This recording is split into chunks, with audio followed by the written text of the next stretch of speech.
First 2 episodes में ही ना मुझे सबसे मज़े की बात पता क्या लगी है, जिस तरह किसी वेल सेटल्ड फैमिली के बच्चे को अगर किसी लोअर मिडिल क्लास या बिल्कुल ही पुअर घर में 1-2 दिन के लिए छोड़ दिया जाए तो वो ये देखकर हैरान होगा कि हाय ये लोग तो छोटी छोटी चीज़ के लिए तरसते हैं, इनका फ़ास्ट फूड खाने को दिल है तो ये लोग बेचारे टाइम पे नहीं खा सकते, उसके लिए पैसे जोड़ते हैं, फिर फ़ास्ट फूड मंगवाते हैं और इनको लिमिटेड अमाउंट में पॉकेट मनी मिलती है। वो ये सब देखेगा ना वो हैरान हो जाएगा। लेकिन वो जो लोअर मिडिल क्लास या जो गरीब घराना है उनके लिए ये नॉर्मल बात होगी क्योंकि ये उनके डेली रूटीन है। इसी तरह जो लोग दुश्मनदारी में पड़े होते हैं, जो लोग कत्ल कर कर के इतने आदी हो गए होते हैं कि सालों, जिस तरह सज्जल ने कहा कि 70 साल की हिस्ट्री है उनके ख़ानदान की दुश्मनी की एक दूसरे के साथ, तो उनके लिए कोई बड़ी बात, वो अपने मुंह से बैठकर अपनी जवान औलादों की लाशों की बातें कर रहे हैं कि इसके बेटे मरेंगे तो इसके भी मरेंगे, इसके इतने हो गए, इसके 112 हो गए तो हमारे भी 112 पूरे करवाने। मतलब कि उनके लिए कत्ल एक नॉर्मल बात है। और जिस तरह से वो कहा है उसने, सिराज अमृतसरी, बड़ा कूल नेम है, उसने जिस तरह से कहा है अपनी बीवी को कि यहाँ पे बेटे मेहमान होते हैं, जब वो घर से जाते हैं तो पता नहीं होता कि वो वापस आएंगे कि नहीं आएंगे। मेरे अब्बा ने तो मेरी अम्मा को इस तरह से डांटा, मतलब बेसिकली।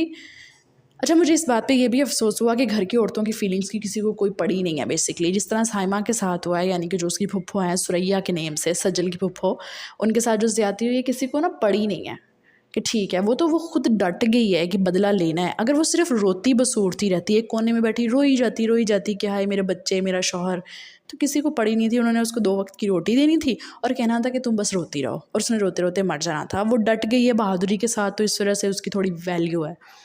यानी उनके ख़ानदानों में औरतों की फीलिंग्स की, कोई माँ की फीलिंग्स की कोई वैल्यू नहीं है कि उसके बेटों को कत्ल कर दिया जाए तो वो किस तकलीफ़ से गुजर रही है किसी को नहीं पता। बीवी की फीलिंग्स की कोई वैल्यू नहीं है, बहन की फीलिंग्स की कोई वैल्यू नहीं है। जिस तरह सज्जल ने कहा भी कि भाई के साथ मेरी कोई ख़ास बॉन्डिंग नहीं है, ईद पे मिलता है और तब भी कहता है, बस यही देख के कहता है कितनी बड़ी हो गई हो। और माँ कहती है कि भाई से प्यार नहीं कर रहा क्योंकि भाई जो है वो पता नहीं वापस आएगा कि नहीं। So these type of things are very normal in those families, in those categories.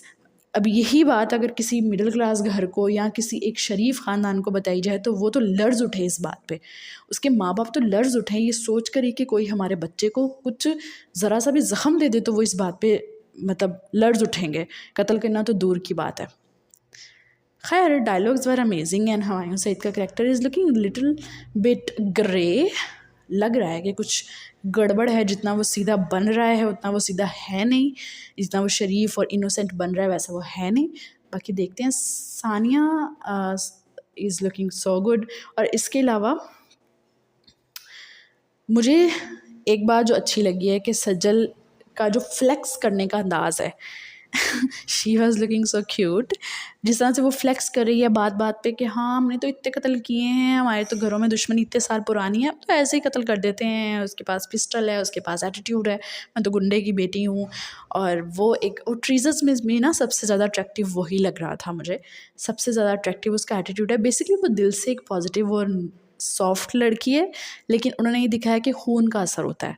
बेशक वो प्रैक्टिकली एक गुंडा नहीं है अपने बाप और भाइयों की तरह, लेकिन फिर भी उसके अंदर क्योंकि उसकी रगों में वही जीन्स चल रहे हैं तो उसका मिजाज अपने बाप और भाइयों वाला ही है। दूसरों पे रोब डालना, फ्लेक्स करना अपनी गुंडागर्दी को। लेट्स सी आगे क्या होता है।